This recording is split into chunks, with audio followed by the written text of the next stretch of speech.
Bonjour à tous. Donc hier j'avais un problème de son, un mauvais réglage qui a fait que le son était très bas. Donc là j'ai réglé, j'ai modifié ça, maintenant le son est impeccable.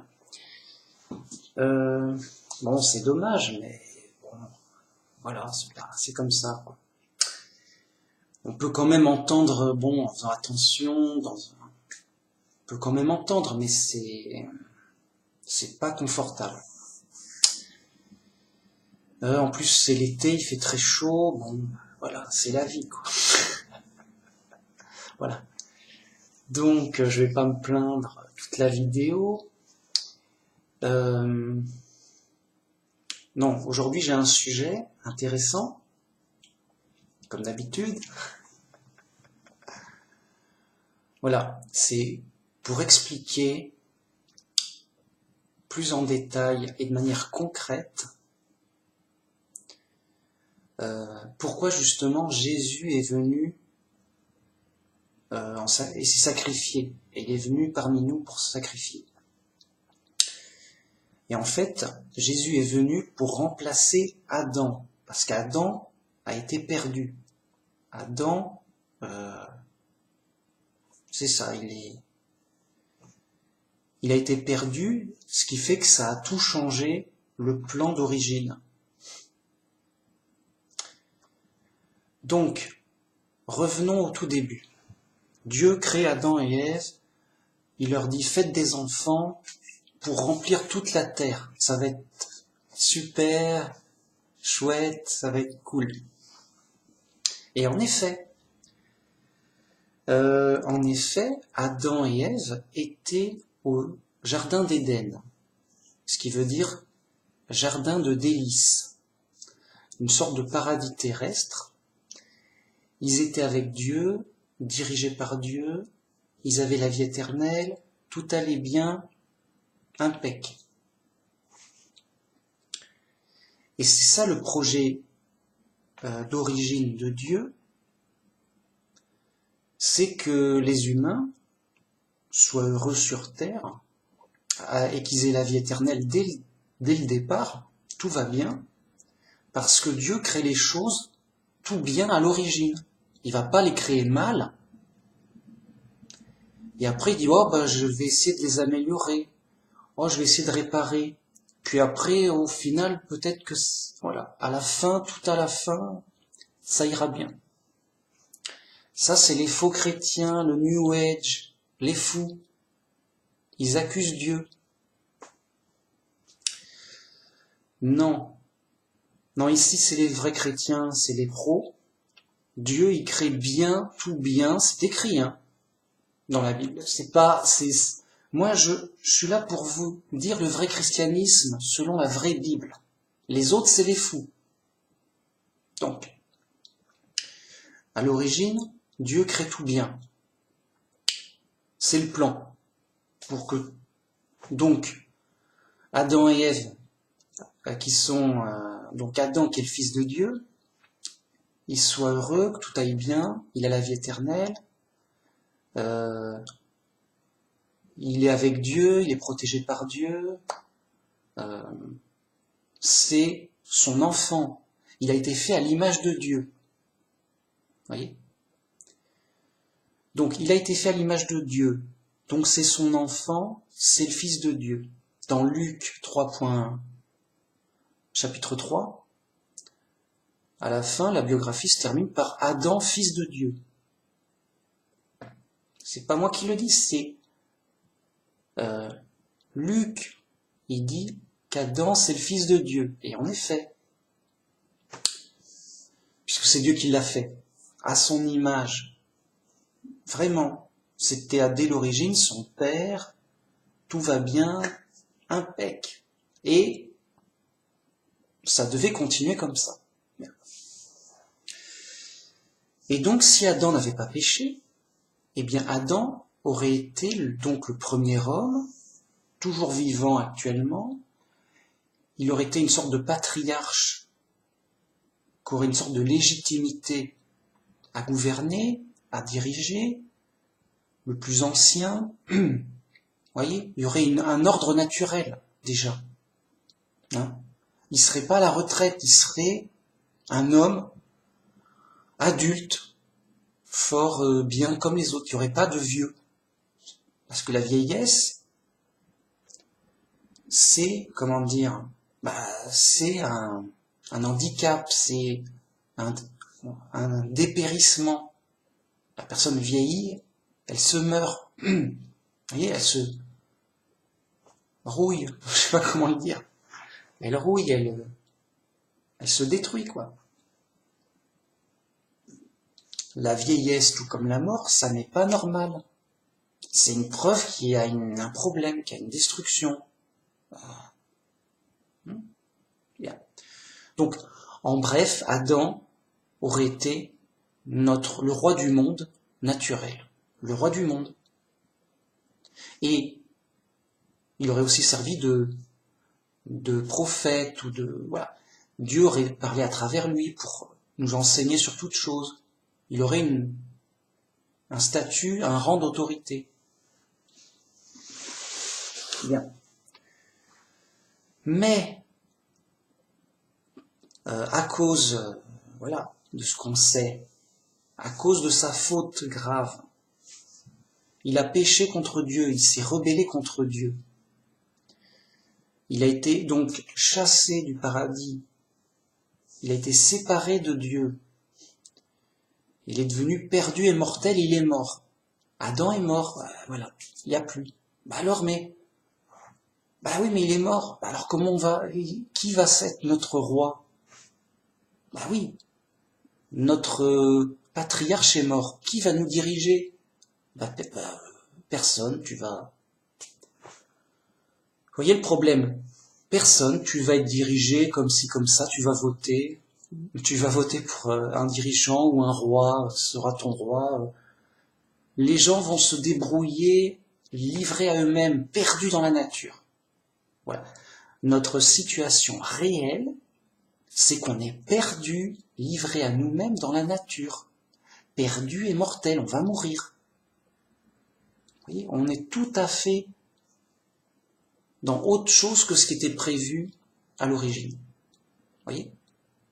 On est dans la prison, condamné, on est dans le malheur. Vous voyez? Donc, Adam avait vraiment un statut de premier homme.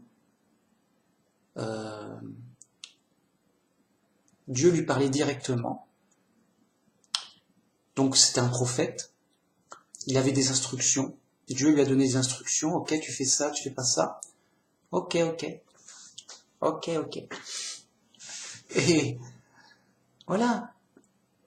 Et donc, père, prophète et roi des humains. Voyez? En tant qu'intermédiaire par rapport à Dieu. Puisque c'est quand même Dieu qui est là, qui dirige. Et qui est le vrai roi. Et vous voyez, il aurait eu un statut. Mais Adam est perdu, Adam est mort, Adam est tombé, Adam a chuté, il n'y a plus. Donc tout est cassé, tout est à l'eau, vous voyez? Et donc, justement, voilà, avant c'était vraiment le paradis et le royaume de Dieu. Pourquoi? Et parce que tout allait bien, et parce que Dieu était là, et parce que Dieu est dirigé comme un roi qui dirige son royaume, quoi.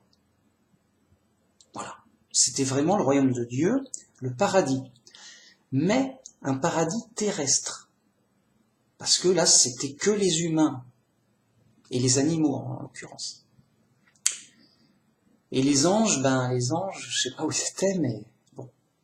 Alors, vous voyez, c'était, bon... Comment dire? Enfin, oui, c'était un paradis terrestre, mais... oui, voilà. Et non pas céleste, mais terrestre. Bon. Qu'est-ce que je vais dire? Donc c'était vraiment le paradis, j'insiste. Une partie du paradis. Dans le sens là où il y a les humains et les animaux. Mais Dieu était là pour diriger. Voilà. Bon. Adam avait vraiment la vie éternelle, et ses enfants aussi l'auraient eu, vraiment. On est ici, c'est concret. Ici, c'est voilà, vérité directe. Yo, m'embête pas. C'est direct. Hein, voilà, bon. J'insiste, c'était vraiment le paradis. Quand Adam a péché, et Ève aussi, chassé du jardin d'Éden, d'un petit jardin sympa, il était livré à lui-même dans la nature, et ben, ce paradis s'est transformé en prison. Maintenant, c'est un lieu, d'ailleurs Dieu a dit, je maudis la terre à cause de toi. Je répète, c'est écrit. Je maudis la terre à cause de toi. Donc, on était au paradis, qu'est-ce qui se passe? Tout va bien? Non, non, non, tout va pas bien maintenant. Il y a eu une injustice grave, un jugement grave. Adam est chassé. Alors, il est chassé du jardin, c'est-à-dire une petite zone. Hein. Parce que dans cette zone, il y avait des fruits de l'arbre de vie et de l'arbre de la connaissance du bien et du mal. Et ce sont des arbres très spéciaux, avec des fruits spéciaux. Et il fallait pas qu'il en mange. Donc chassé, pour être sûr qu'il n'en mange pas. Bien. Donc il est chassé dans la nature, livré à lui-même, et il est devenu perdu et mortel. Comme si on abandonnait un enfant dans les bois. Qu'est-ce qui... Ah, c'est grave. Perdu et mortel. Donc il doit se débrouiller tout seul, voilà, pour vivre, quoi. Alors, il se débrouille, quoi. Il se débrouille, je sais pas, il se débrouille tout seul. Voilà. Et il est mortel. Il a perdu la vie éternelle. Donc on est passé du paradis à la prison. C'est un lieu de châtiment, ça va pas être drôle du tout. Voyez ? Et donc, voilà, quoi. Il faut être bien conscient du problème d'origine. Tout concret, tout vrai, voilà. Si le gars il croit juste qu'il y a un peu de faux, c'est que il a un problème. Il a du faux c'est lui qui a du faux. Il croit que c'est faux, non, c'est lui. Parce que Dieu il sait ce qu'il dit, machin. Ou alors, il est libre, mais c'est pas un vrai chrétien complet, c'est dommage. Bon. C'est dommage. Bref. Alors, il faut bien se rendre compte qu'après il y a eu des enfants, machin, ça se dispute, bon. L'humanité. Adam finit par mourir, tout ça, bon. Voilà. Et donc, il faut bien se rendre compte qu'après, les humains, perdus et mortels, se dirigent eux-mêmes à l'aveuglette, quoi. Vraiment. Voilà la vraie situation réelle qu'on a d'humains perdus, mortels. Et donc, on s'en aperçoit bien et clairement en comparant ça avec la situation d'origine. Normalement, là, si tout allait bien, on aurait déjà la vie éternelle, Dieu nous dirigerait, sûrement à travers Adam, qui serait toujours vivant, qui aurait donc un âge énorme, mais qui serait toujours un adulte, en bonne santé, normal. Un adulte, tranquille. Un adulte de, je sais pas moi, de mon âge. De 30 à 50 ans, pas plus. Enfin, en apparence, parce qu'en réalité, il aurait presque 6000 ans, le gars. Oui, j'ai 6000 ans, ça va. C'est comme ça. Ah, mais c'est concret ici. On parle réalité, les ouaves, c'est à côté. C'est ailleurs. Sérieux. On est toujours en mode sérieux ici. Bon. Donc, j'insiste vraiment en comparant. Adam, donc, serait le grand patriarche, celui qui a été là dès l'origine, le premier humain. Il nous raconterait tout, en mode, oui, tout le monde sait la réalité, oui, ce serait de l'histoire, mais avec les vrais gens qui ont vécu l'histoire, qui racontent, tu vois. C'est comme si Napoléon était encore vivant et il te raconte réellement sa vie et ce qui s'est passé, tu vois. De même que Moïse, David, que sais-je. Ouais. Et ben là, si Adam n'était pas mort, ben il serait là en racontant réellement sa vie au fil des millénaires. Il était, voilà, une sorte de grandes personnes d'autorité, le patriarche, le témoin vivant. Là, il serait notre Père, parce que toute l'humanité viendrait à travers lui. Parce que Dieu nous crée pas directement. Voyez. Dieu nous a créés à travers Adam de père en fils, et avec des couples qui ont des enfants, de manière indirecte. Voyez. Donc, il servirait d'intermédiaire, et pour la naissance, et pour tout le reste. Ce serait une sorte de patriarche, de père, de roi, de prophète universel, pour le monde entier. Et tout serait ordonné, clair, il n'y aurait rien à dire presque. Oui, bah, il n'y a rien à dire. Ça s'est passé comme ça, et c'est tout. Ce serait trop simple même, enfin. Ce serait simple. Pas besoin de... Voyez? Mais ça, c'est la situation idéale. Et ça ne s'est pas passé comme ça parce que l'homme, ayant son libre arbitre, eh ben, il s'est trompé, il a mal agi, il a fait une grave erreur. Une injustice. Enfin, une injustice, oui. C'était interdit, il a violé un interdit. C'est interdit, hein, c'est du vol, un interdit. Bon. C'est injuste. C'est chaud. Ok. Poursuivons. Malgré l'été. Mais alors, donc, il est mort, il n'y a plus. Ok. Comment on va faire?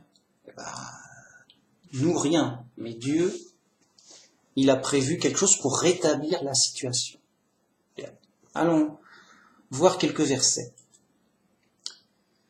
1 Corinthiens 15.21.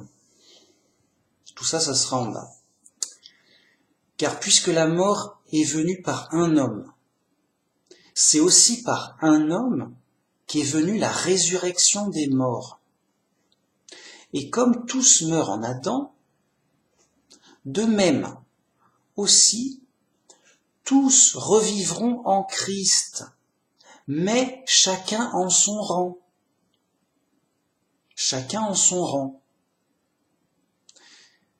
Christ comme prémisse, c'est-à-dire comme premier, comme début, comme exemple. Donc comme premier exemple.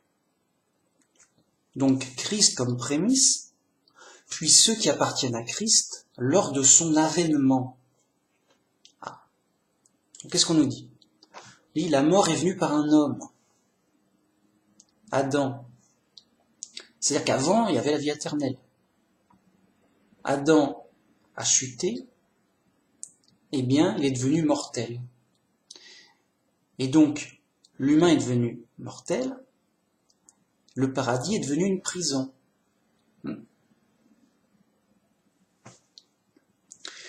Et qu'est-ce qu'on met dans une prison? Est-ce qu'on met des innocents dans une prison? Non.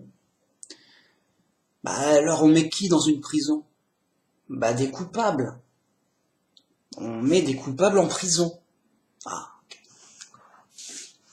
Bon bah ça a servi de prison pour mettre des coupables. À savoir nous. Nous, humains, enfin humains, c'est pas d'être humain notre faute. Nous coupables, on dit bon bah toi tu mérites d'aller en prison là, en tant qu'humain. Suivant ton niveau de faute, tout ça, tout un calcul, c'est Dieu qui juge parfaitement. Donc toi, Si tu es là, c'est parce que tu l'as mérité. Dieu a voulu que tu sois là. Point.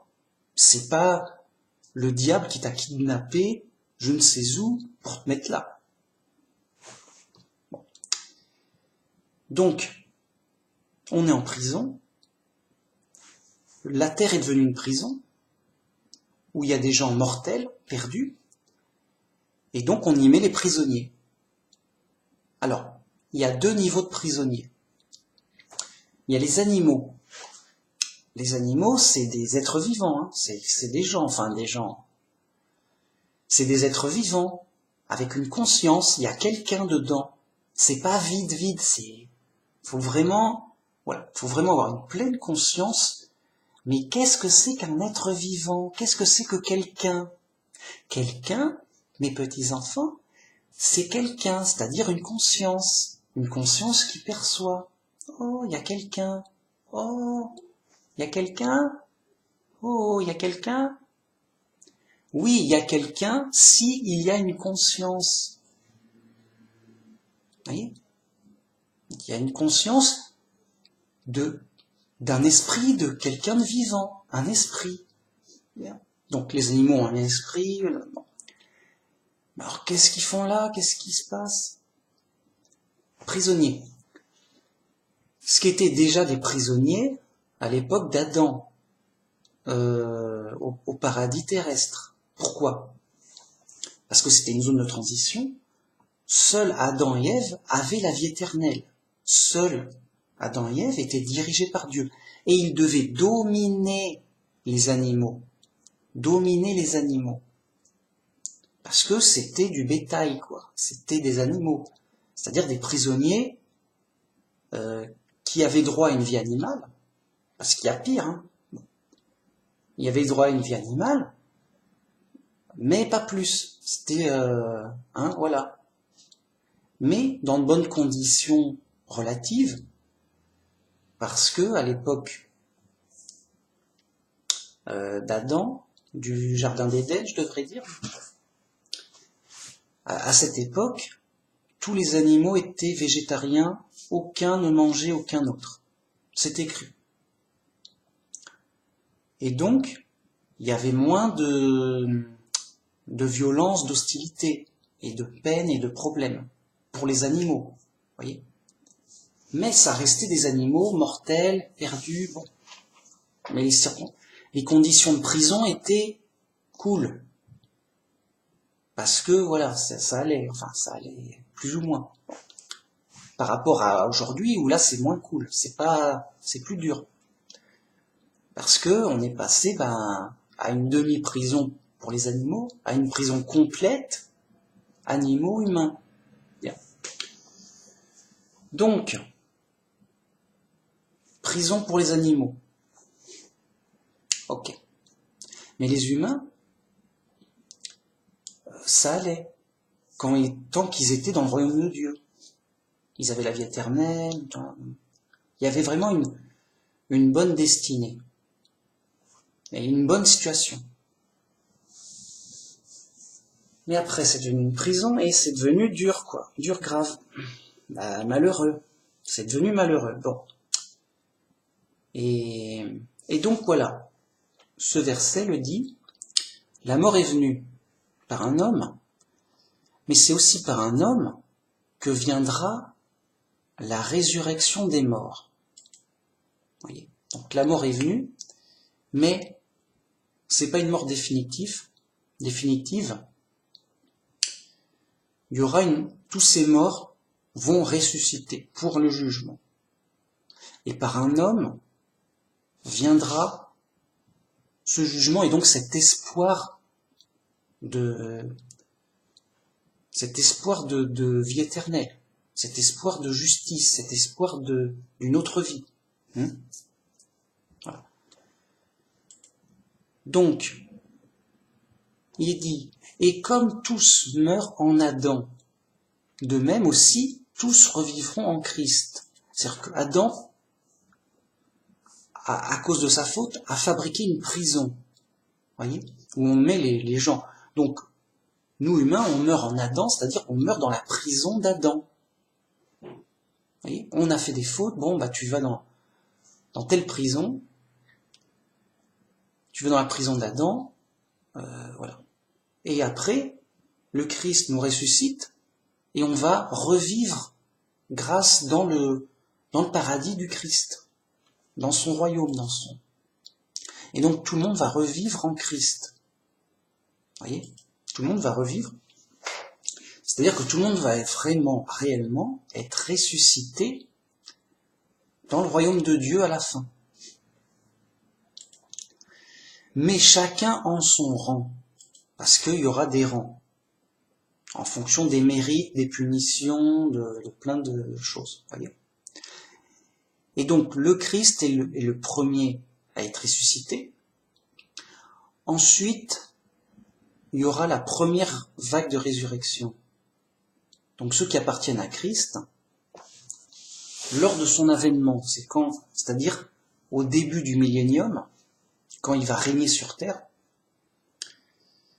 il y aura une première vague de résurrection pour les martyrs et ceux qui ont survécu à Armageddon, en tant que chrétiens, j'entends. Les chrétiens de la fin, quoi. Bon. Et ceux-là vont donc être ressuscités, les premiers, pour diriger avec Jésus. Vous voyez ? Et après, plus tard, il y aura la résurrection des autres morts. Donc vous voyez, il y aura des rangs. Il y aura donc le Christ, puis après, à la fin d'Armageddon, les élus vont être ressuscités. Et j'insiste, les élus vont être ressuscités. Qui seront ces élus ? C'est simple, c'est écrit, les 144 000 de la fin, et tous les martyrs de toutes les époques chrétiennes. Avec peut-être aussi les époques du judaïsme d'avant le Christ. À vérifier. Allez, va vérifier un peu. À vérifier. Bon, en tout cas, voilà, les élus. Et après, tout le reste. Bien plus tard, après le millénium, bien plus tard. Juste, ça n'a rien à voir. Bien plus tard, tous les autres humains vont être ressuscités. Et donc, il y aura le tri, le grand jugement. Vous voyez, il y aura des rangs, il y aura déjà 2 gros rangs, les élus et les autres chrétiens. Et ensuite, parmi ces rangs, il y aura des rangs, des petits rangs à l'intérieur, quoi, suivant les mérites, les vrais, les faux chrétiens, les bonnes et les mauvaises actions, tout va compter. Ah oui. Voilà.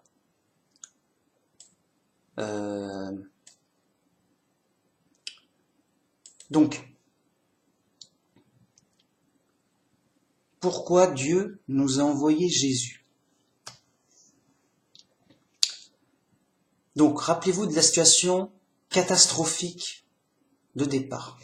On a perdu notre, le patriarche, le roi, voyez.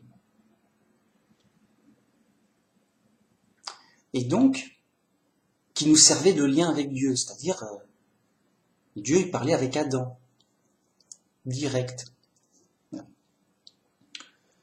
Du coup, Dieu a fait alliance avec des prophètes pour se faire un peuple.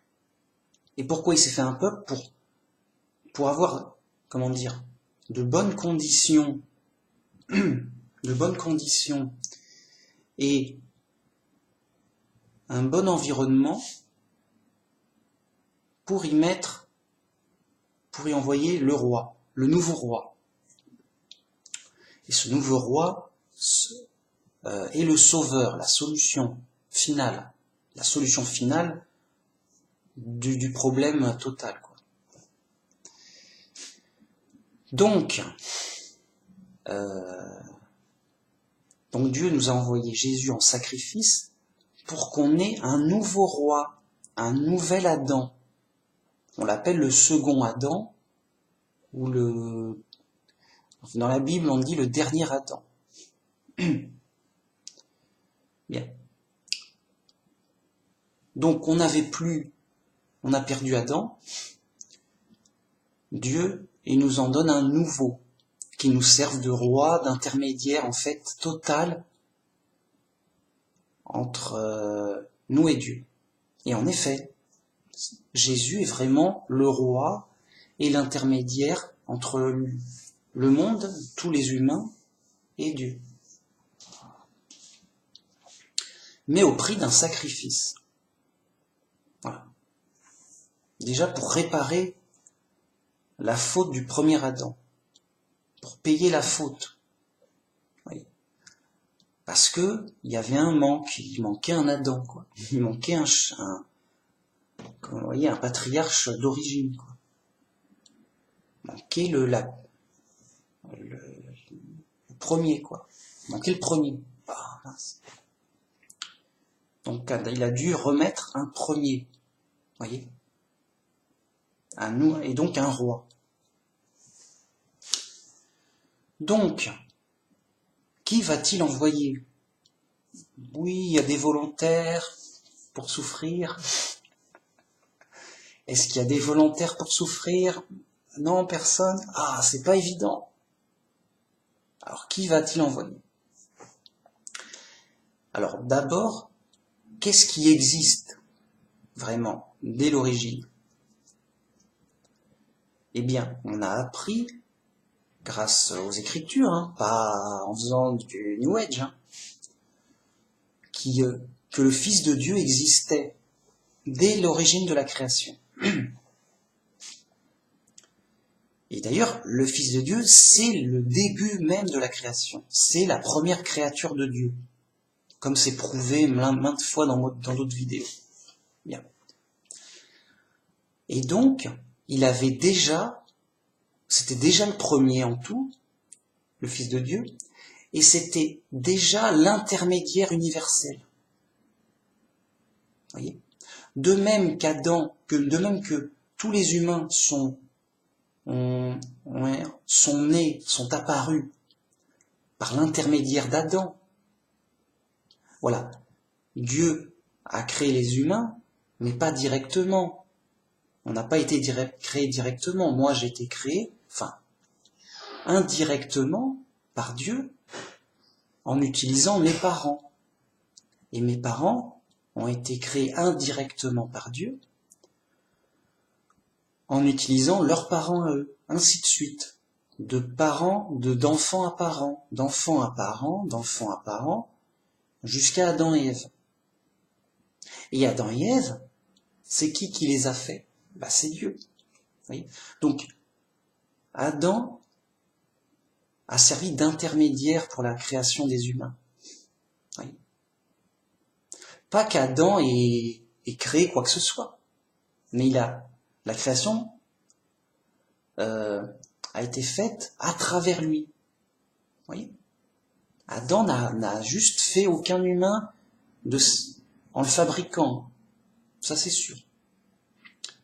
Mais pourtant, il a bien fallu Adam et Ève pour créer de nouveaux humains par procréation, par le mécanisme fait par Dieu et prévu pour ça, pour que naisse un nouveau bébé. C'est pas compliqué, c'est basique. Je veux dire, voilà. C'est indiscutable. Ici, c'est simple. Ici, il n'y a pas de débat. Pourquoi? Parce que c'est trop simple, trop basique. C'est au point où c'en est indiscutable. Si le gars, il discute, on sait qu'il est fou. T'es fou. Tu discutes des banalités. Oui, les bébés, ils viennent d'où, à ton avis? Les bébés, ils viennent des parents. Oh, mais comment ils ont fait les parents pour faire des bébés? Eh ben, il y a un mécanisme prévu et fait par Dieu pour que ça se fasse à travers eux. Vous voyez? C'est simple à pleurer. Bon. Alors,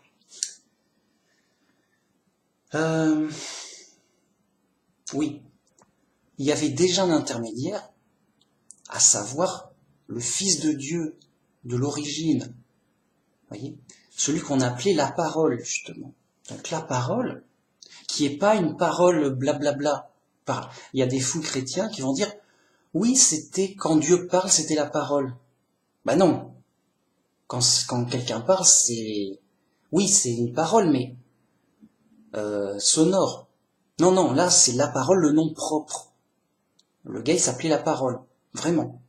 Sinon, bah, il s'appellerait autrement. Vous voyez, et c'est prouvé, hein. C'est pas, oh, et Manu Max encore à divaguer. Ah là là, il est fou. Révélation, dans Révélation, on rappelle bien que, donc, Jésus a pour nom la parole de Dieu. Celui dont le nom est, la parole de Dieu. C'est son nom. C'est le nom de quelqu'un. C'était vraiment quelqu'un. C'était pas un phénomène sonore, vibratoire. Voilà. Les fous sont fous, je vous assure qu'ils vont... Mais vous allez dire, mais Manu Max, personne n'est assez fou d'une folie, de rage, d'une folie furieuse comme il n'y en a jamais vu, pour dire que Jésus avant était de la parole sonore qui venait de Dieu. Dieu parlait et ah, bah voilà, c'est lui son fils. Dieu dit bonjour, ah voilà. Le fils de Dieu, c'est le bonjour que tu as entendu. Eh ben, il y a des fous, vraiment, il n'y a pas de problème. Du coup, je suis obligé de rappeler du basique lourdingue. Si je suis lourdingue, c'est pas ma faute, c'est à cause des fous. Bien. Donc, le Fils de Dieu, qui s'appelait la Parole, c'était vraiment quelqu'un, la première créature de Dieu, c'était vraiment quelqu'un, un ange, vraiment créé par Dieu, quelqu'un, quoi. Une créature. Voilà. C'était pas Dieu, en aucune façon. Tu sais qu'un chrétien est un faux chrétien dès qu'il te dit Jésus est Dieu. C'est-à-dire le Dieu. Que ce soit une partie 3 en 1, ou ce que tu veux, Trinité, machin, une dérive ou Dieu en lui tout seul, quelle que soit sa variante, tu sais qu'il est fou. C'est faux chrétien, c'est faux chrétien. C'est Babylone la Grande, c'est Babylone la Grande. Bien. Non, le vrai chrétien, non, on n'a qu'un seul Dieu, et c'est le Père. Va-t'en, c'est réglé. Donc, oui, donc, le Fils de Dieu, c'est la première créature créée qui a servi d'intermédiaire pour tout le reste de la création. Tout le reste de la création a été créé par Dieu seul, mais à travers son Fils. De même que les humains ont été créés à travers Adam. Voilà. Bien. Donc il avait déjà un statut d'intermédiaire universel. Et son sacrifice consiste à, ben voilà, il y a un manque. On a perdu Adam. Il n'y a plus, quoi. Et donc, la zone est perdue, quoi. On est dans une zone de prisonniers où il y a un fossé. Ils sont séparés de Dieu. Je veux dire, voilà, ils sont séparés de Dieu, ils peuvent pas. Et il n'y a pas moyen qu'ils arrivent par eux-mêmes de sortir de prison. C'est pas fait pour ça. Ils peuvent pas sortir de prison. Et donc, pour les faire sortir de prison, il faut vraiment les faire sortir. Il faut que Dieu nous fasse sortir de prison, vraiment. Et donc, il faut que Dieu nous aide, nous réconcilie. Donc, on était réellement séparés de Dieu. On n'avait pas cet intermédiaire indispensable. Et là, Dieu nous a envoyé un Jésus, son Fils, pour nous servir d'intermédiaire. Et revenir au paradis. Et donc changer la prison en paradis. Et c'est ce qui va vraiment se passer. Regardez. Au début, on était dans un paradis terrestre. À cause du péché, c'est devenu une prison terrestre. Et à la fin, tout à la fin, après le jugement dernier,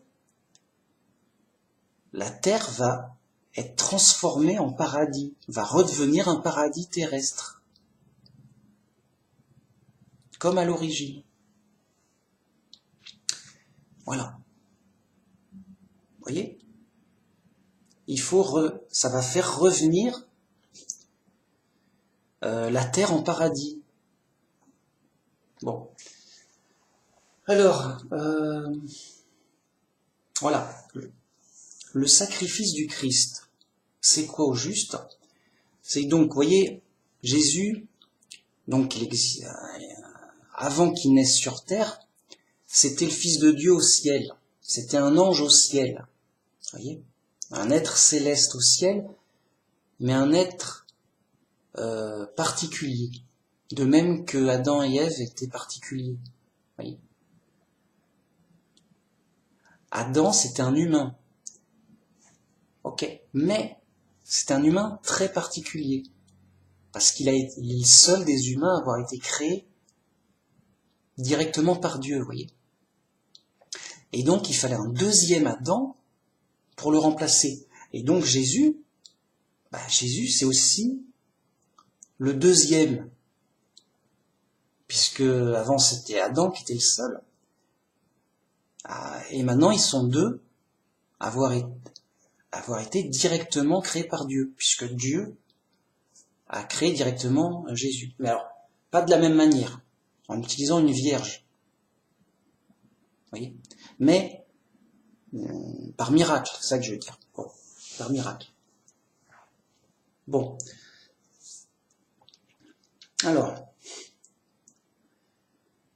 oui, Jésus, alors, avant de naître sur terre, c'était un ange au ciel, il s'appelait la Parole. Bien. La Parole, c'était un ange, mais c'était le Fils unique de Dieu. Pourquoi? Parce que c'était le premier ange créé, la première créature de Dieu, rappelez-vous. Et donc, il était spécial. De même, on dirait, Adam, c'était le premier humain créé, le premier humain unique, enfin, premier humain, quoi. Donc, unique en étant premier. Alors,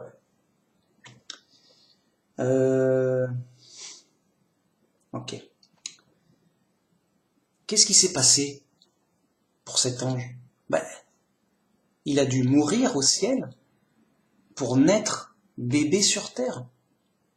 Oui. C'est-à-dire qu'il avait la vie éternelle au ciel, tranquille, en mode tout va bien, mec. Je suis au top. Il avait donc la parole, avait vraiment la vie éternelle au ciel, tranquille. Eh ben, il a quitté volontairement sa vie éternelle, et donc il s'est sacrifié réellement.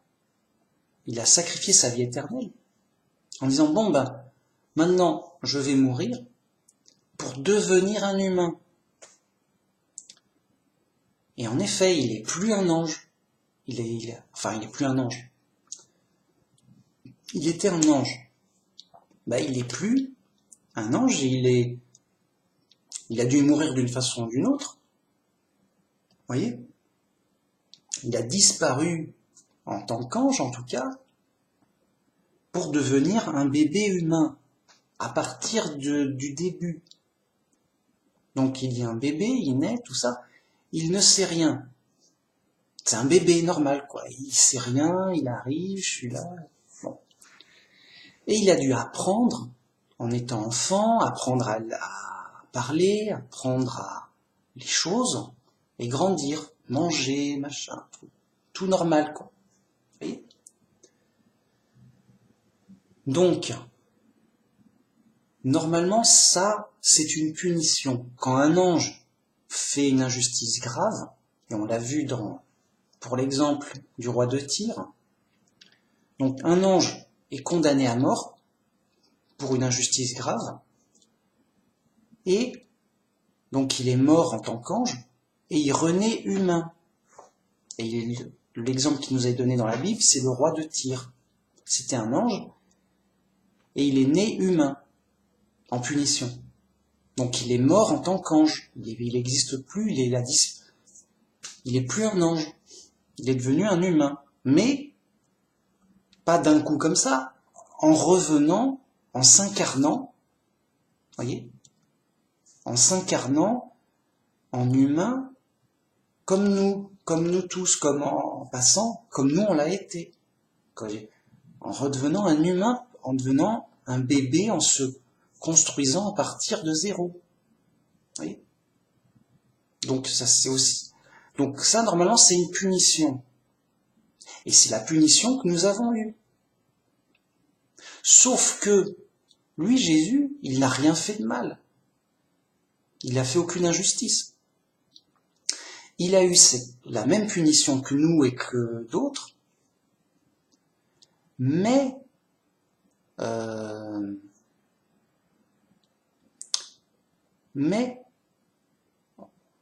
comment dire, volontairement en tant que sacrifice.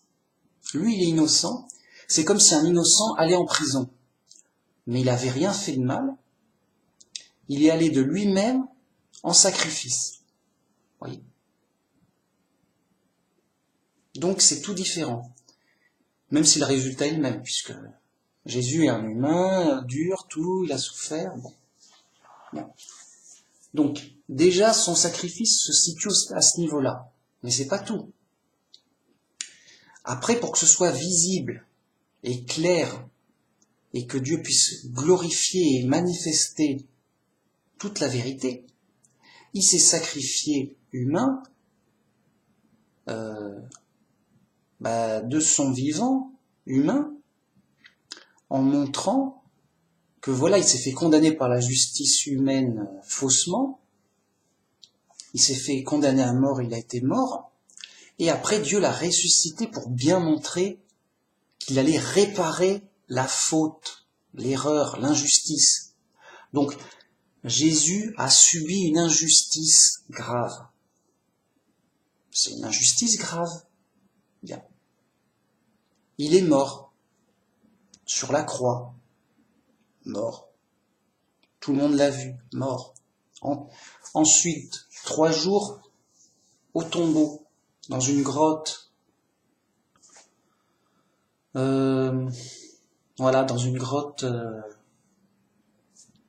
fermée.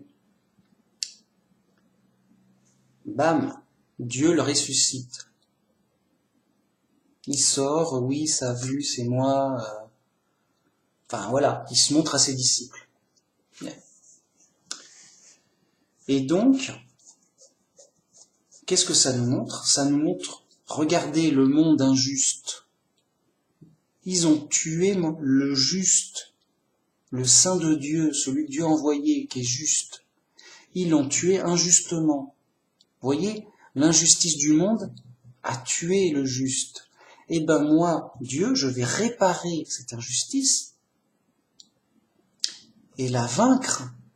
On dit, regardez ce Jésus que vous avez tué injustement, je vais le ressusciter et lui donner toute la gloire pour régner sur le monde. Il va être votre roi glorieux. Voyez?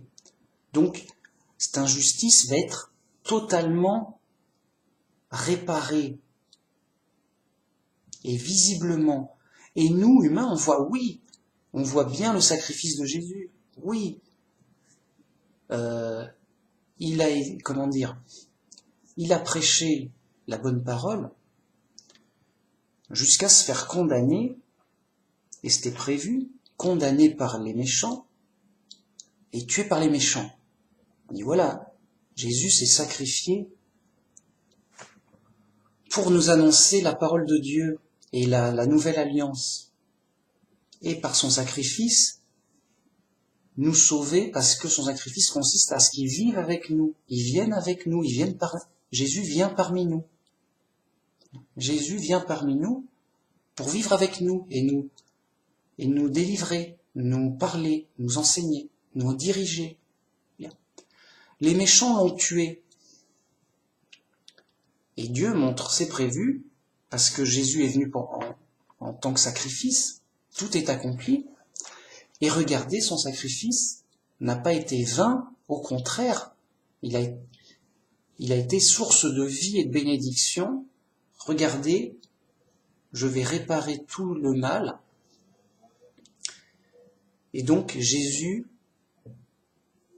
je le ressuscite et je le mets dans la gloire, et je lui donne une gloire énorme, à savoir qu'il est à ma droite, attention, il est à la droite de Dieu. Pour les fous, en cas, non, de toute façon, ils ne peuvent pas, ils sont fous. À ma droite, c'est-à-dire,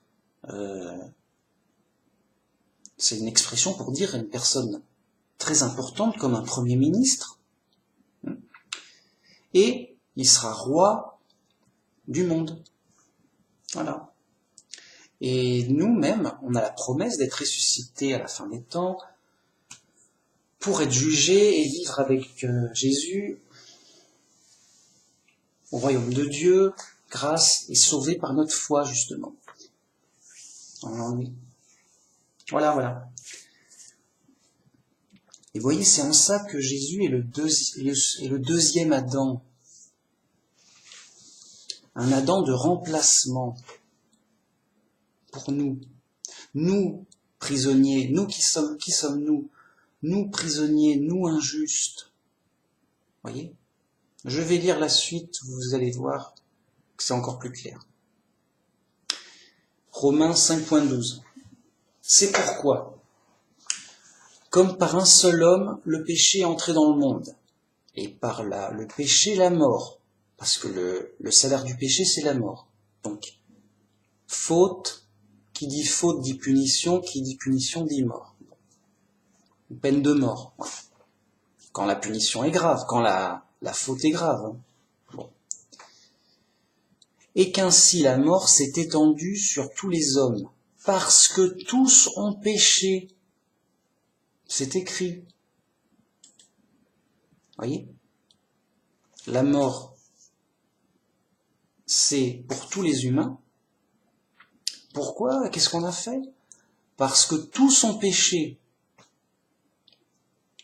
Ah bon, tous ? Oui, tous. Même les bébés. Mais ce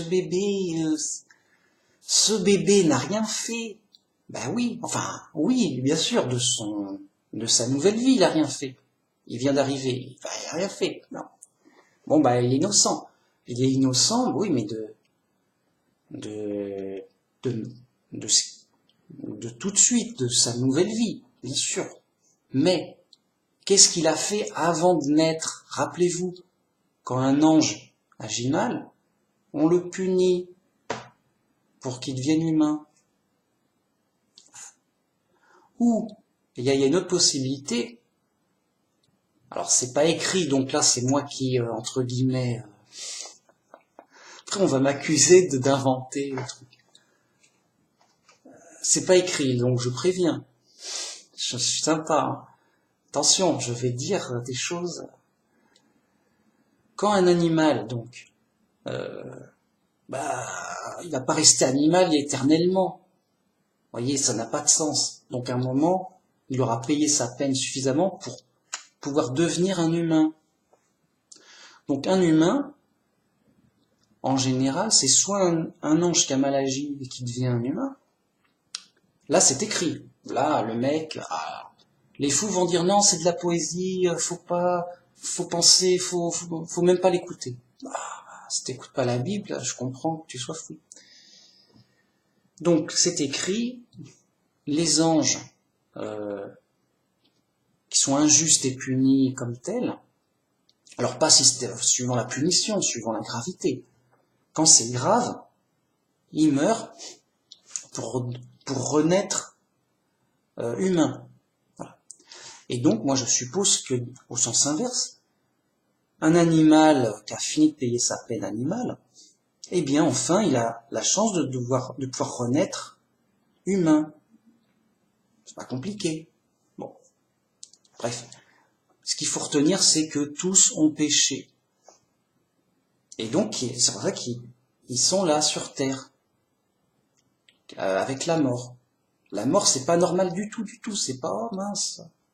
Non, la mort, c'est une punition. Vous voyez ? Du péché, de la faute. tu as fait une faute, bon, bah, tu as la peine de mort. Voilà. Et c'est le cas.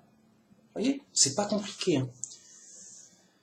Donc, tous sont péchés, donc tous sont mortels.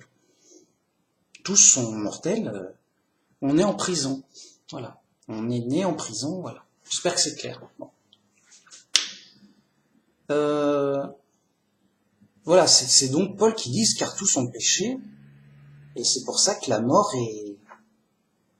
Tout le monde est mortel, quoi. Tout le monde est né mortel, bébé, vieillard, ce que tu veux, une femme, un homme, là, ceci, cela. Les faux chrétiens, ils comprennent pas ça, ce qui fait qu'ils sont dans des folies, ils sont obligés d'imaginer des trucs fous, quoi. Bon, c'est dommage, mais bon. Alors, car jusqu'à la loi, le péché était dans le monde. Or, le péché n'est pas imputé quand il n'y a point de loi. Donc là, on nous dit que donc il y avait le péché était dans le monde, mais il n'y avait pas la justice de Dieu qui intervenait. C'était les humains qui se débrouillaient entre eux, quoi. Parce que tant que Dieu n'a pas donné la loi, il n'allait pas punir. Voilà, il n'avait pas réglementé les humains. Il a réglementé les humains que dans son peuple Israël. C'est ça qu'il fallait que la loi arrive. Sinon, et donc il avait besoin d'un pays où il y a la loi pour bien montrer la vision de Dieu du bien et du mal, qu'est-ce qui est interdit, qu'est-ce qui est légal, qu'est-ce qui est la loi, qu'est-ce qui est hors la loi, voilà. Et à partir de là, il peut juger. Voyez. Sinon, Dieu, il laisse les humains se débrouiller avec leur justice, comme ils veulent, enfin, voilà. Comme ça se passe, quoi. Voyez. C'est pas Dieu qui va intervenir pour choper le voleur et le mettre en prison. Et choisir lui-même la peine, et non. C'est les humains qui font ça. Donc la loi est arrivée grâce à Moïse pour faire son peuple et bien montrer la loi de Dieu dans le peuple d'Israël. Pour vous montrer la loi et donc la punition qu'on peut attendre avec cette loi. Et donc justement, ça devait déboucher à, bah voyez, la loi est dure, on n'y arrive pas, on a besoin d'un sauveur. C'est aussi pour montrer qu'on a besoin d'un sauveur, la loi. Cependant, la mort a régné depuis Adam jusqu'à Moïse. Même sur ceux qui n'avaient pas péché par une transgression semblable à celle d'Adam, lequel est la figure de celui qui devait venir. Donc la mort régnait parmi les humains, et même parmi les humains qui n'avaient pas fait un péché comme celui d'Adam, c'est-à-dire un péché directement contre Dieu, une rébellion directe à Dieu. Vous voyez ? On se dit, bah moi j'ai pas... Voilà. Pourquoi ? Qu'est-ce que j'ai fait ? Voilà. Non, pour tout le monde.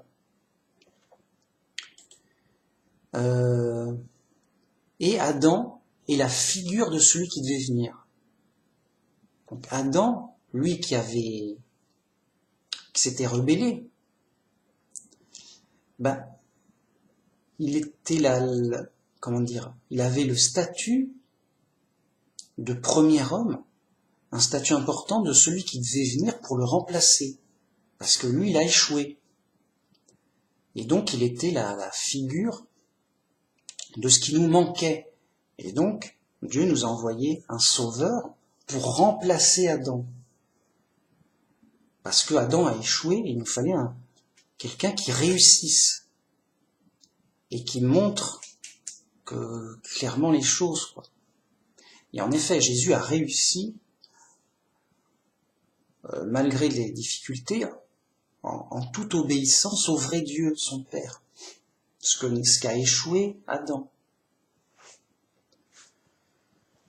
Bien, Je poursuis et je termine avec 1 Corinthiens 15.45. C'est pourquoi il est écrit, le premier homme, Adam, devint une âme vivante. Le dernier Adam est devenu un esprit vivifiant. Donc là, on parle du dernier Adam. C'est donc ce second Adam qui est un esprit vivifiant.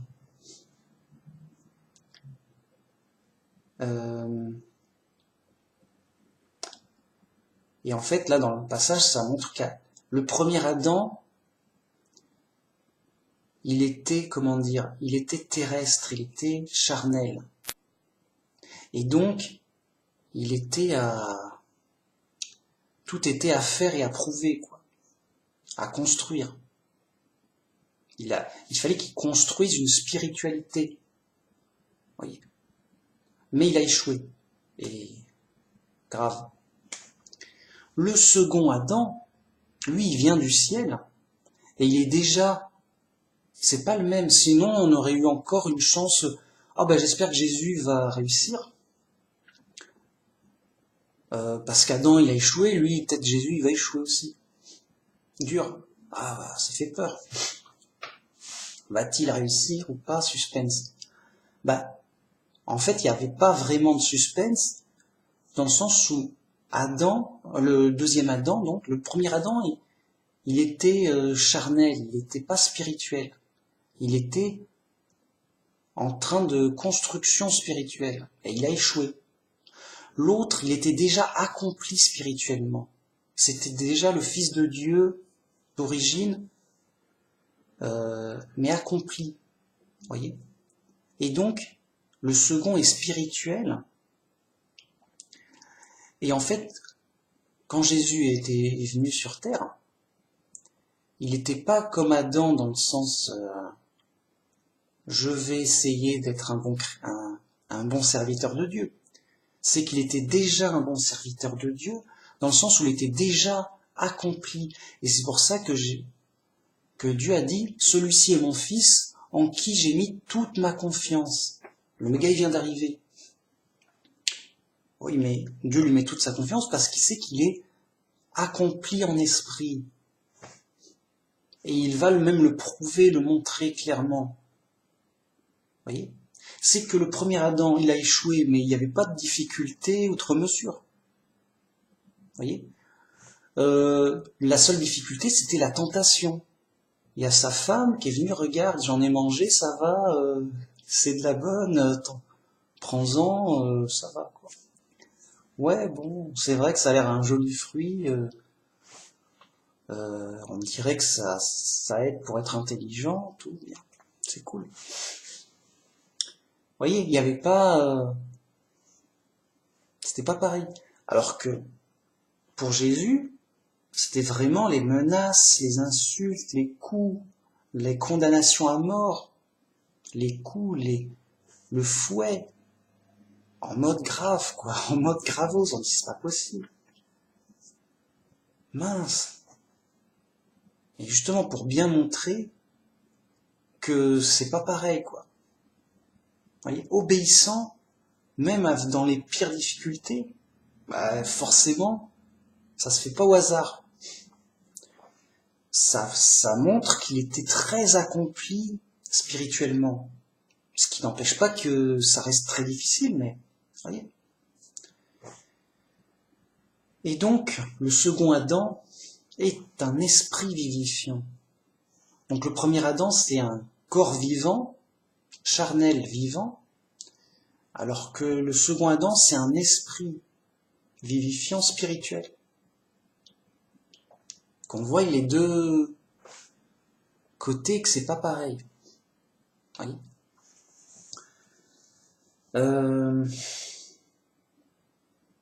Et donc voilà, il a fait un remplacement, mais un remplacement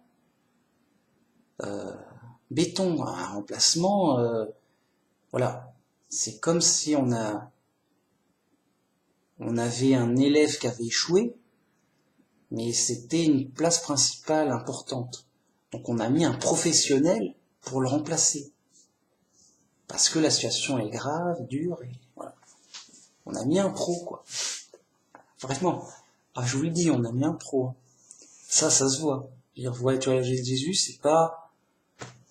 Il était pas là en touriste, hein. En mode pro. En mode pro, grave. En mode pro, le mec, c'était la guerre, hein. Bon.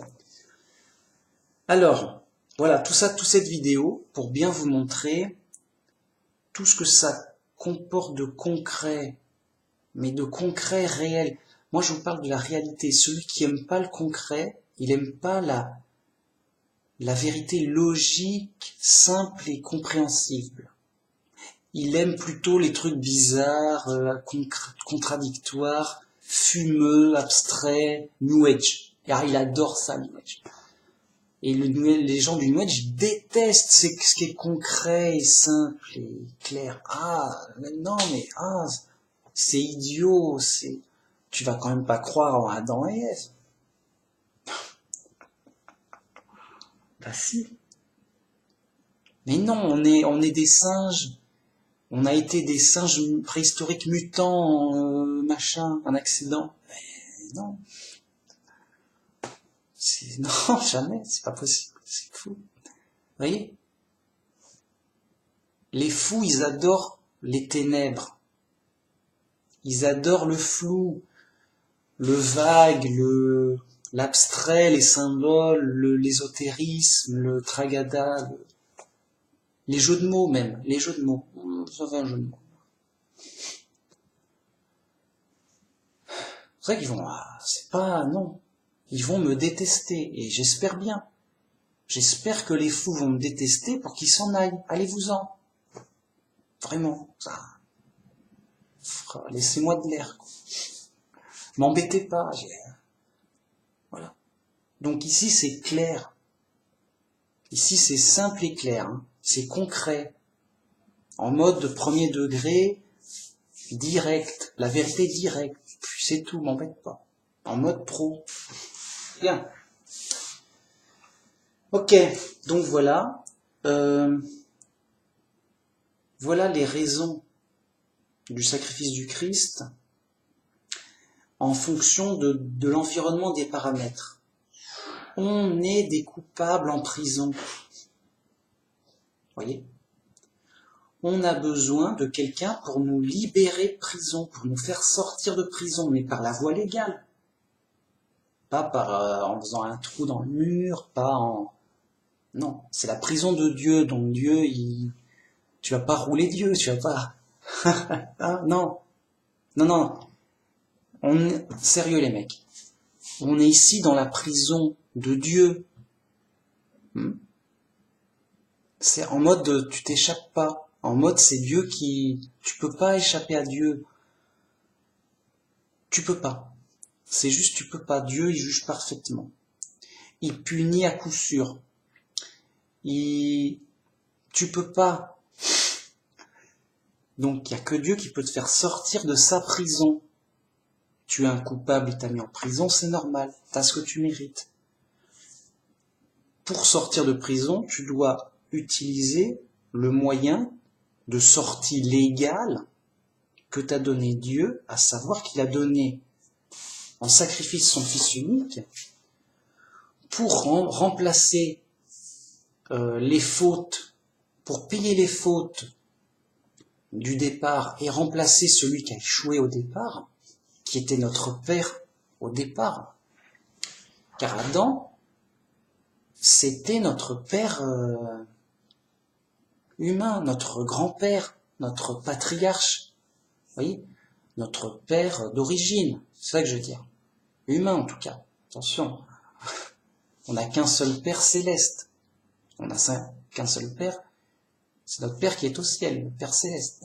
Mais on a un père humain et un père d'origine, humain d'origine, un père plus comment parler, un père humain d'origine. Hein, bon, et ben pour le remplacer, hop, voilà. Et il dit voilà, celui qui croira en Jésus, celui que j'ai amené, qui amène un chemin étroit, mais un chemin clair et simple pour le salut, Lui sortira de prison et il ira dans mon paradis pour la vie éternelle. Bam bam, tout est clair, il n'y a rien de caché, il n'y a pas d'arnaque ici. En mode pro. C'est-à-dire, le pro c'est qui? C'est Dieu. Et Dieu il t'a dit, voilà, c'est comme ça, clair. T'écoutes Dieu, c'est ok. C'est tout simple. Mais bon, on est quand même dans l'épreuve, dans les ténèbres, il y a de la confusion, il y a des fous, il y a des hérésies, il y a des mensonges, des erreurs. Voilà. C'est pour ça que c'est dur. C'est dur à tous les niveaux ici. Physiquement, il fait chaud, c'est l'été, il y a des problèmes, il y a des injustices, il y a des crimes, il y a des accidents, il y a toutes sortes d'erreurs, d'ignorance. C'est l'épreuve, à tous les niveaux, en mode dur, quoi. Voilà. Et de même que Jésus a souffert, en venant parmi nous, de même nous on souffre avec Jésus, pour sortir avec lui. Vous voyez? En mode, sortons de là, quoi. Et on a la promesse de tout comme Jésus en est sorti. Comment il a fait, Jésus, pour sortir de prison? Comment il a fait? Ah, il montre-nous le truc. Et il nous l'a montré. Déjà, il a bien montré l'injustice du monde. Le monde injuste l'a jugé faussement, l'a condamné à mort. Il gênait, il était gênant, il était détesté. Tu nous embêtes, tu nous prends l'autorité de la religion, machin, tout, on n'est pas content. Et il dit, on veut le tuer, il faut le tuer, comment on va... Ils ont cherché n'importe quel prétexte. Bon, il dit lui-même qu'il est le Messie et le Fils de Dieu. Ça va pas. Il blasphème, tuons-le. Ils l'ont tué. Ok, et alors? Eh ben, après, Dieu l'a ressuscité dans la gloire. Voilà, lui, il m'a obéi et il n'a pas suivi le monde. Ah ben, plutôt, s'il avait voulu suivre le monde, Jésus, il aurait dit, bah, comme tout le monde, oui, écoutez, moi je vais à la synagogue comme tout le monde, j'écoute les chefs religieux comme tout le monde, et puis moi je mange pas de pain comme tout le monde. Enfin, je fais comme tout le monde, quoi. Et j'ai pas plus de problèmes que les autres, ni plus ni moins. Le gars, il aurait des problèmes quand même, Jésus, s'il avait fait comme tout le monde. Non, Jésus, il n'a pas fait comme tout le monde, d'autant plus qu'il était appelé par Dieu, dirigé par Dieu. Dieu lui a donné tout le Saint-Esprit, bam, d'un coup, ah, j'ai tout, oui, t'as tout. En mode, pas un peu, tout. Ah, j'ai tout ça. Ça fait beaucoup. Bah oui, bah il faut ce qu'il faut. Ah mince, en mode furax, en mode pro en tank, même pas en tank. Jésus, il était pas en tank. Jésus, il était, il faut trouver un truc à la hauteur pour décrire. Non, tu pouvais pas l'arrêter, le gars. Arrêtons-le. Ah voilà, on l'a arrêté, on va le mettre en prison maintenant. Mais même ça, c'était prévu. C'était prévu que tu l'arrêtes pour le tuer. Oh bah alors, et on s'est servi de toi. Il s'est servi des méchants pour montrer leur méchanceté et montrer le plan de Dieu. Bon. Donc vous voyez, Jésus il est sorti de prison grâce à Dieu, en obéissant à Dieu, en louant Dieu, en témoignant du vrai Dieu, et par son sacrifice, pour montrer la gloire de Dieu clairement, visiblement. Et donc on l'a bien vu, ah bah oui, mais Dieu l'a ressuscité. Et donc, bah voilà, maintenant il est au ciel, tranquillou, il a gagné. Et nous aussi, pareil, grâce à Dieu et à Jésus, c'est ce qui nous arrivera selon ses promesses. Pareil, voilà. On suit le même plan, le même chemin. On suit le même chemin que Jésus. Alors, c'était pas facile. Pas qu'il faille forcément se faire crucifier, hein.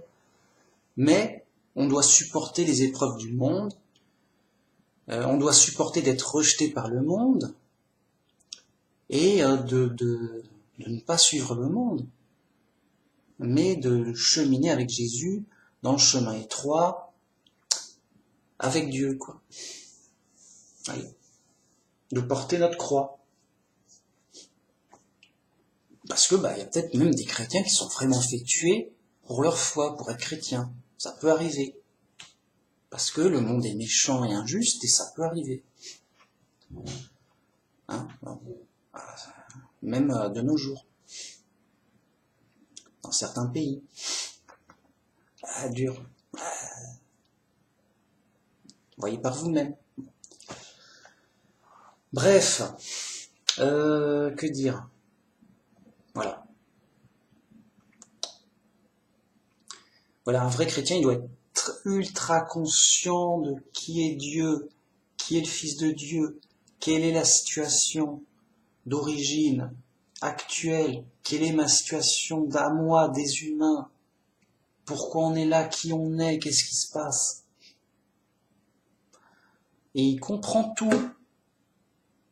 Parce que tout voilà, avec la Bible, tout est clair. On est ici en prison. Dieu a envoyé Jésus pour nous faire sortir de prison, mais selon une voie légale qu'il a prévue, un chemin particulier, un chemin difficile, le chemin étroit. Et ce chemin étroit, c'est croire en Dieu et en Jésus, écouter ses commandements, et voilà, on est sauvé par notre foi en cheminant sur ce chemin pour sortir de prison de la manière prévue et promise. Donc c'est normal que le chrétien soit dans une situation d'épreuve, quoi, difficile, et qu'il soit faible et vaincu. Voilà. À l'image du Christ. Si vous voyez, si Jésus il avait pris des épées, il avait tué tout le monde, bon, c'est qui le chef maintenant, c'est qui le roi, c'est moi, bon.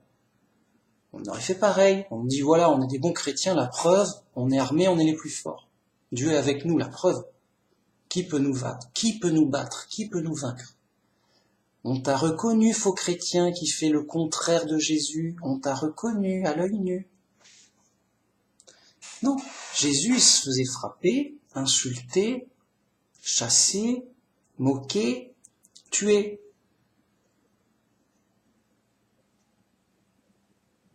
Juste, il n'y a pas à s'étonner que les vrais chrétiens soient rejetés par le monde. Pareil. C'est tout simple, c'est indiscutable. Voilà, c'est pas à débattre, c'est pas discutable. Discuter de ça, c'est insultant. Insultant pour la Bible et l'intelligence. C'est juste, tu dis le contraire de la Bible. Voilà. Un chrétien qui discute de ça, qui est pas d'accord, quoi. Juste, il est pas d'accord avec la Bible. Je sais pas. C'est pas possible. Vraiment. C'est même à ça qu'on reconnaît Babylone la Grande. Ils tuaient vraiment des chrétiens, vraiment. En disant c'est des hérétiques, on les tue. Et on est des bons chrétiens.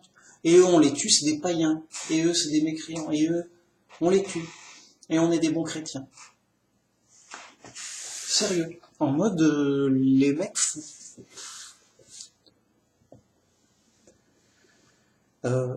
Rien n'est caché, hein. Très visible, très clair. En mode trop simple pour... Voilà. C'est la vérité pure et directe. C'est trop simple. C'est le ciel est bleu, les nuages sont blancs, l'herbe est verte. Il n'y a pas de débat, quoi. Voilà. En mode... il n'y a pas de débat. C'est... Voilà. Donc, bien sûr que dans notre situation en prison chez les fous, la confusion est totale. Donc, chez les autres chrétiens, vous allez entendre des vertes et des pas mûres, n'importe quoi, juste. Alors, des fois, des petits trucs vrais quand même. Mais en général, beaucoup de faux ou de dérives. Alors, il y a un peu de tout, bien sûr. Bon, un peu de tout. Voilà. Et donc, attention. Attention, vérifiez bien. On est dans l'épreuve, attention. Voilà, il fait chaud, bon, je sais pas, ça va, voilà. Je suis content de ma vidéo, c'est un sujet qui me, dans la tête et que j'avais envie de dire. Alors, voilà, moi j'aime la clarté, voilà, quand c'est concret, logique, c'est solide. Et donc, voilà, j'aime ça, je partage ce que j'aime. Et après, les gens sont libres, hein. Moi, voilà. Chacun doit faire lui-même attention pour lui-même, de ne pas se tromper, d'être sûr d'avoir bien compris. Ouais, mais si j'avais tort, s'il y avait une erreur, si je m'étais trompé, si j'avais mal lu, voilà. Il fait attention à lui-même. Voyez, c'est sérieux, c'est important. Donc, il fait attention. Et Dieu nous guide à la longue. Si on peut pas forcément tout clarifier tout de suite, c'est pas grave du moment qu'on est dans du vrai, dans les grandes lignes. Voilà, tu crois en Dieu, tu crois en Jésus, le Fils de Dieu, ça va, t'es sauvé. C'est fait pour ça. Et après, avec le temps, l'expérience, Dieu va te guider, va te transformer, va te modifier et t'aider pour que te faciliter toute chose, et pour comprendre et pour agir. Mais avec le temps, avec l'expérience, avec de la réflexion, de ton vécu, quoi. Le vécu qui apprend, on apprend des choses toute sa vie. Dieu va te guider, va te former. Voilà, t'es avec Dieu, t'es avec Jésus, t'es avec Dieu. Bam, t'es sur le bon chemin. Et c'est Dieu qui va t'aider.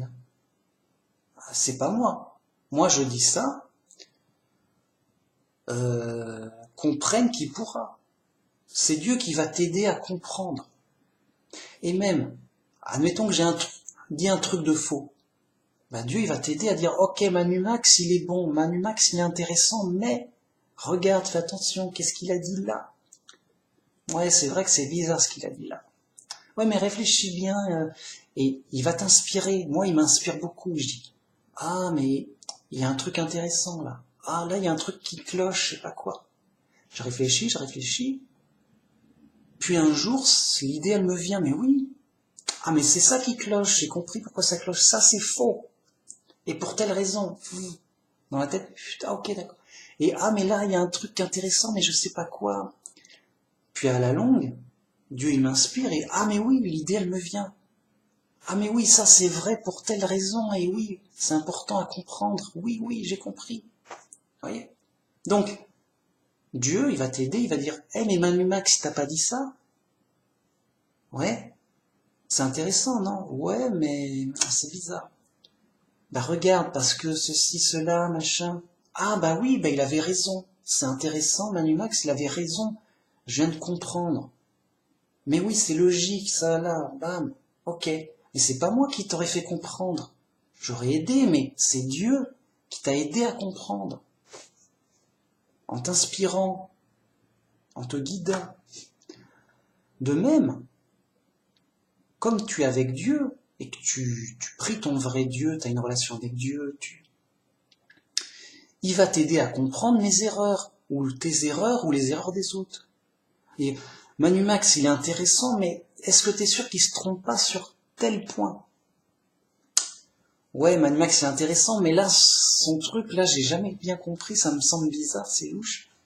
Je viens... Non. Puis, en creusant, je dis, ouais, mais regarde, là, ça colle pas bien, là, qu'est-ce qui se passe? Il a dit quoi dans les Écritures? Ouais, on dirait qu'il se trompe, Manu Max. Et, ah, mais oui, là, ça cloche, ça cloche. Pour moi, ça cloche, là. Et pourtant, Manu Max, il a l'air d'être sûr de lui, de s'y connaître. Est-ce que je suis sûr de...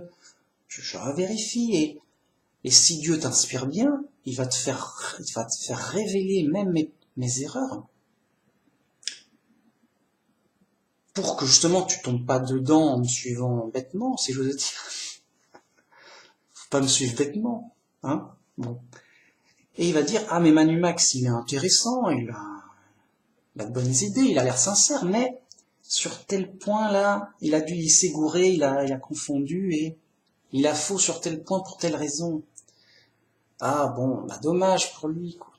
Ça fait de la peine, mais au moins, voilà, grâce à Dieu, je ne suis pas tombé dans le même piège que lui. Parce que qu'est-ce qu'ils font les faux chrétiens du monde? Ils écoutent comme des moutons sur un chemin large, tout le monde se suit, en écoutant les grosses églises du monde, et en disant amen à tout le tralala, foin. C'est du foin, alors tout n'est pas faux, évidemment, heureusement. Il y a plein de bonnes choses quand même. Suivant les églises, hein, attention. Les pires, c'est les catholiques, ok. Les témoins de Jéhovah, ils sont assez bons, ok. Après, il y a plein d'intermédiaires, mais attention. Donc, ils suivent tout le monde, ils suivent les grands du monde, les églises du monde. Voilà. Et ils s'accrochent à leurs erreurs comme si... Si c'est vrai, la preuve, ils l'ont dit dans l'église du monde. Ouais, mais la Bible, oui, mais toi, t'es qui pour bien qu'on... Non. Vous voyez? C'est ça que moi, j'ai pas envie de me tromper, j'aime pas ça. Et bon, donc moi, qu'est-ce que je fais dans mes prières? Je dis, Dieu, mais aide-moi, si je fais une erreur, aide-moi à la repérer et à m'en défaire après. Pas évident. Pour pas que je sois comme les fous. Les fous, là, c'est effrayant. Et ben, ils me donnent une leçon de contre-exemple. Moi, je me dis, pourvu que je sois pas comme ces fous, je vois clairement leur folie, la folie des faux chrétiens du monde, là. Et peut-être que je risque de me tromper sur un point, mais pourvu que je leur ressemble pas, donc faisons attention. Oui. Ils me servent de contre-exemple. Alors, pour leur truc faux, des fois, il y a des faux chrétiens qui nous servent d'exemple pour leur qualité et leur truc bon. Je dis, ah, ce chrétien, il a l'air très sincère, très dévoué, très inspiré, très sympa, très gentil, très cool, très ce que tu veux. Ils peuvent servir d'exemple sur certains points. Ok.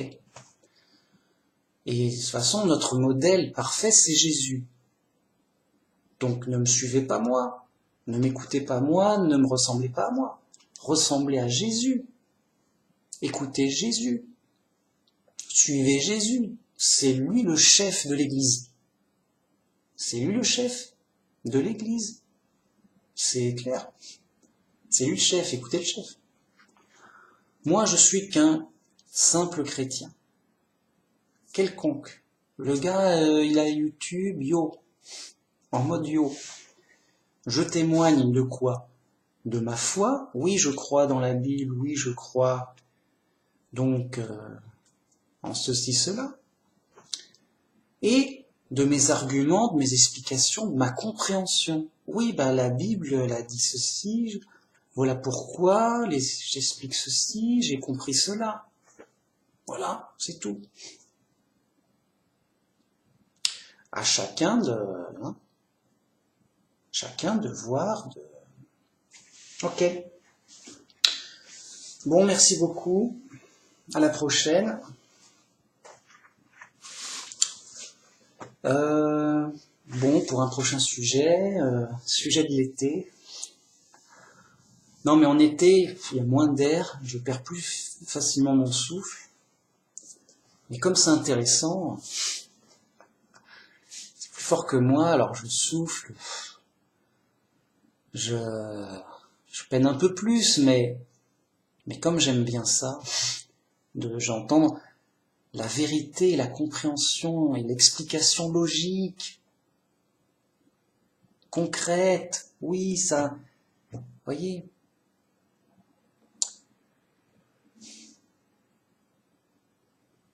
Avec des exemples et tout, quoi.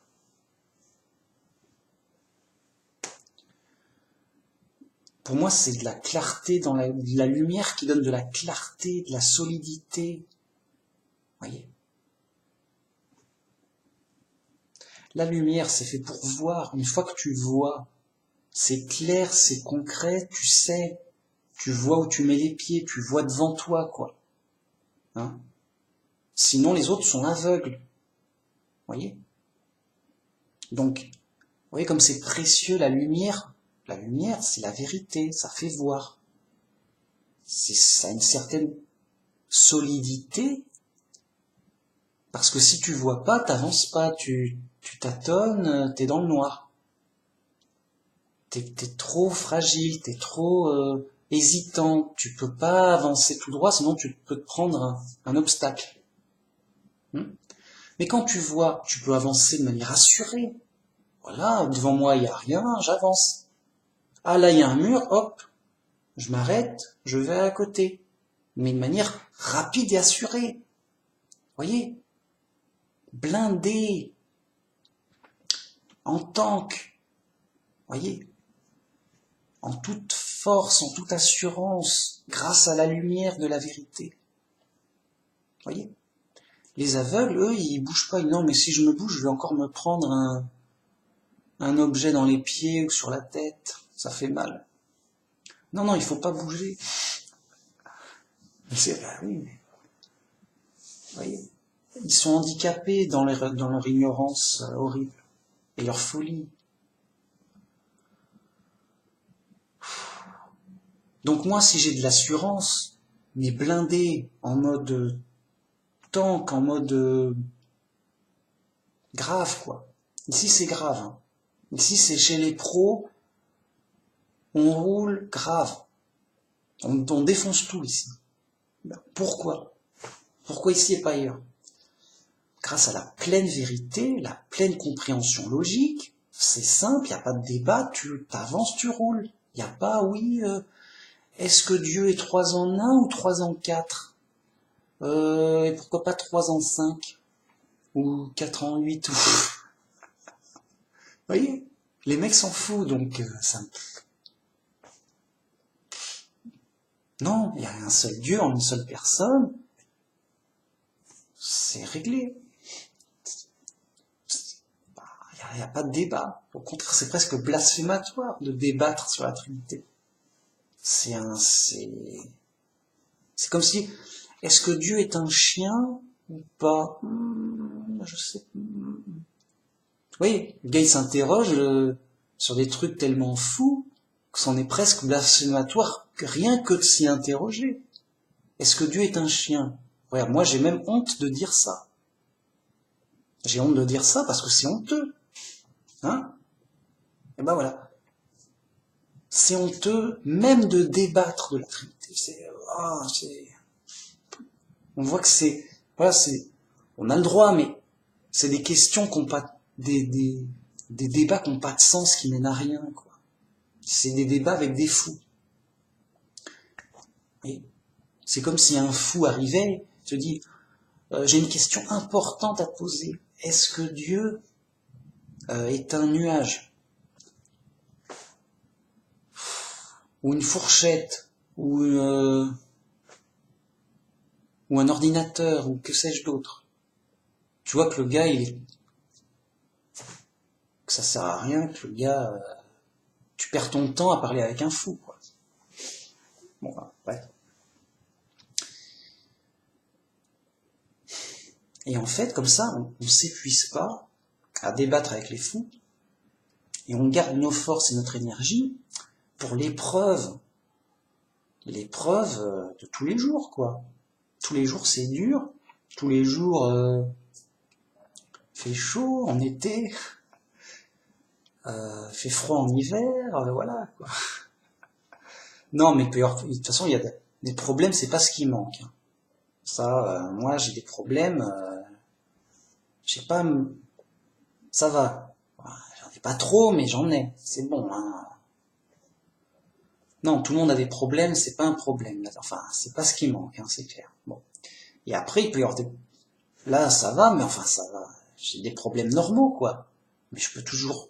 À tout moment, je pourrais avoir des problèmes plus graves qui sortent de l'ordinaire à tout moment. Tiens, machin, truc, toute ta maison est incendiée. Et un incendie, ah mince, t'as tout perdu. Qu'est-ce qui se passe? Enfin, à tout moment, il peut y avoir un accident grave, quoi, un truc grave. Bon. Bref, garder son énergie pour l'épreuve de chaque jour, pour les bonnes choses et les bonnes réflexions et sa relation avec Dieu, pour les choses qui construisent, voyez, pour les choses qui sont bénéfiques, voyez, et éviter les choses nuisibles, les disputes, les débats, on se prend la tête, ou les trucs déprimants, des faux chrétiens. Alors des fois c'est drôle, d'accord, mais des fois tu vois des faux chrétiens, mais vraiment plein d'assurance et super enthousiasme et tout content, tout fier de leur folie. Ah, tu sais que vraiment,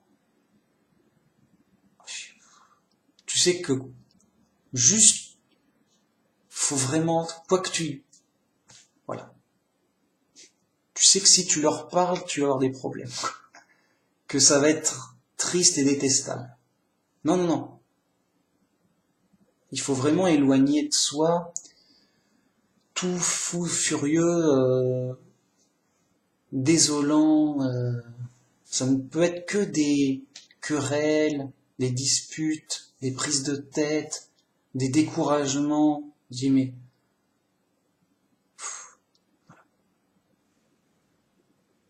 et de se dire c'est Dieu qui s'en occupe, c'est Dieu qui va juger, c'est Dieu c'est Dieu qui guide les gens. Voilà, c'est Dieu qui voilà. Donc voilà, merci beaucoup. J'espère que ça aura plu que ça sera profitable aux gens qui écoutent et que ça plaise, quoi. Enfin, moi, que ça soit aussi profitable à vous qu'à moi. Voilà. Moi, ça m'est énormément profitable pour bien clarifier mes idées, d'autant plus clairement que je dois les justifier, je dois les parler, je dois les justifier, les argumenter clairement en parlant à quelqu'un que je connais pas, voilà, aux gens. Après ça, pour moi, c'est clair, net. Et je me dis à un moment, mais là, j'ai tout clarifié, j'ai plus rien à dire. Mais à chaque fois, Dieu m'inspire de nouveaux sujets, des trucs, oh, j'ai envie de parler de ça.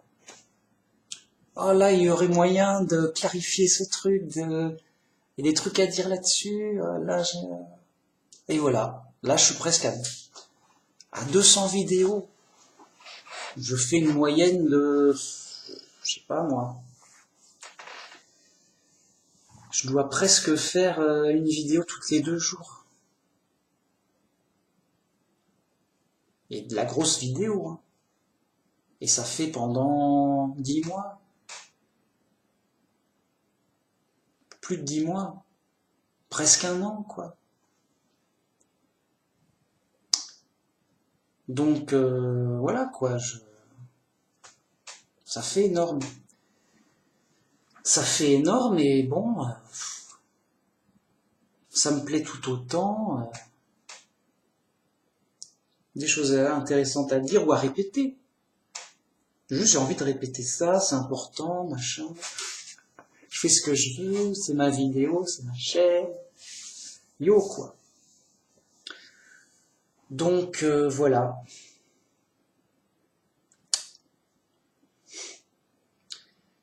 Vous voyez, j'apprends beaucoup en cherchant la vérité, en cherchant à comprendre la Bible et la vérité, la réalité, quoi. Quand tu cherches à comprendre, tu cherches, bon, alors, tu cherches la logique, tu cherches le truc, tu cherches, comment dire, pourquoi c'est comme ça et pas autrement, pourquoi ça c'est faux, ça c'est vrai, tu vois, tu mets les choses en balance, t'analyses.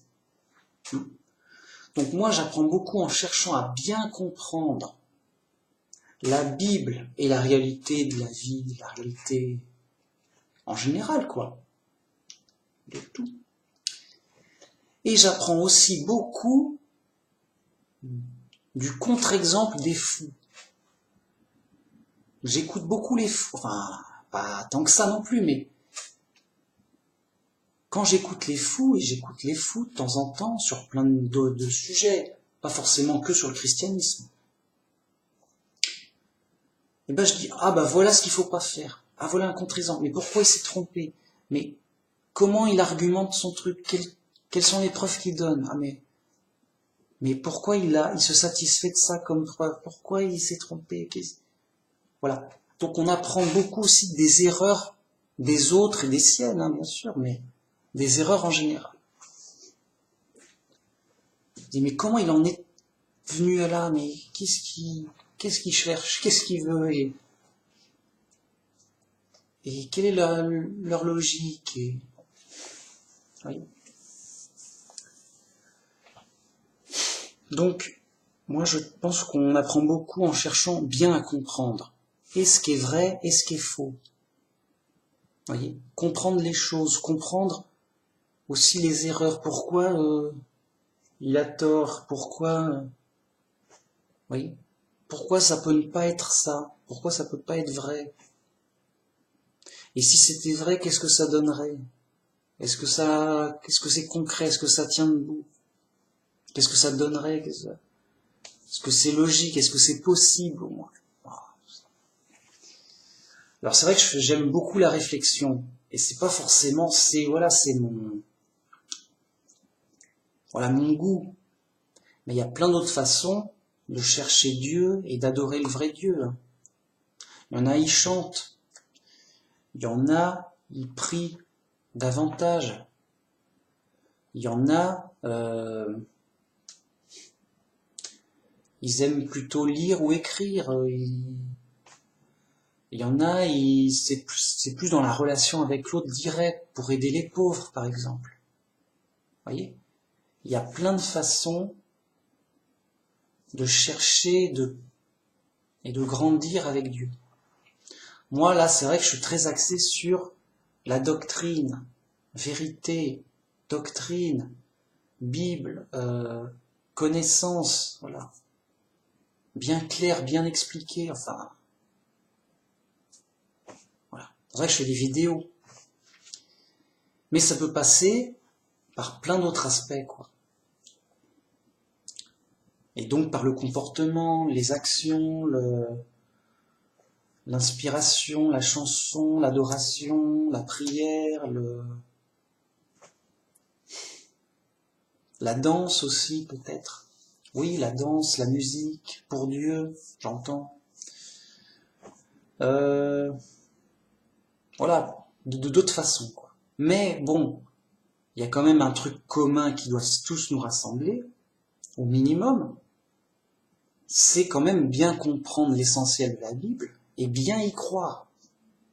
Donc, je pense que tout chrétien a bien compris que la Bible nous disait simplement que Dieu nous a envoyé son Fils en sacrifice pour que tous ceux qui croient en lui soient sauvés au lieu de périr et d'être détruits. Voilà. Donc, bien croire en Dieu, bien croire qu'il nous a envoyé son Fils, bien croire en Jésus pour avoir la vie éternelle. Voilà, c'est simple. Et donc on doit bien le connaître et le savoir de la Bible, et bien y croire. Vous voyez, il y a quand même un minimum à connaître et à comprendre de la Bible. Au moins le message central. Bien. Et vraiment à y croire et à fortifier sa foi. Parce qu'on est dans l'épreuve dure. Ok. Et donc, si je peux aider, en tout cas, moi, je m'aide moi-même dans le sens où je vais à fond dans le chemin vers Dieu, en tout cas, je vais à fond vers Dieu, dans le chemin que je sens, où je me sens, qui me semble le plus profitable, sur le chemin où je suis le plus attiré. Vous voyez, je suis vraiment attiré par la réflexion, la doctrine et bien comprendre. Vous voyez, la connaissance et la science, le savoir. Et je vois que ça me fortifie, que ça me profite sur ma foi, pour me rapprocher de Dieu, et donc j'y vais à fond, quoi. Hein, voilà. Sans que ce soit une voie forcément obligatoire, même s'il y a des minimums à avoir. Mais il y a aussi des minimums à avoir en prière, en amour de Dieu et de son prochain, en relation, en adoration. Voyez, là aussi. Et bon. Ok, à vous de voir, et que Dieu vous guide et vous inspire et vous aide pour bien cheminer avec lui dans l'épreuve de tous les jours. Merci beaucoup, à la prochaine pour une autre vidéo. Bon été. Voilà, il fait chaud. Au revoir.